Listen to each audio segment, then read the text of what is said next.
আচ্ছা, আমরা প্রত্যেকে জানি যে সমাজ নির্মিত হয় সম্পর্ক দিয়ে, তাই তো?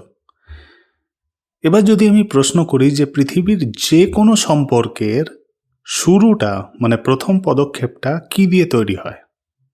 উত্তর বলতে পারবে? একটু ভেবে দেখো। উত্তরটা খুবই সহজ।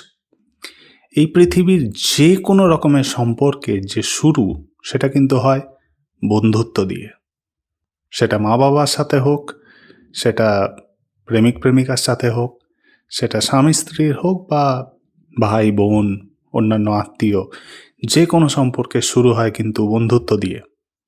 আর যেহেতু বন্ধুত্ব দিয়েই সমস্ত প্রকার সম্পর্কের শুরু হয়, সেই জন্য এই সমাজে কার সাথে বন্ধুত্ব করবে সেটা জানার আগে এটা জেনে নেওয়া অবশ্যই জরুরি যে বাস্তবে বন্ধুত্ব হয় কি? ট্রু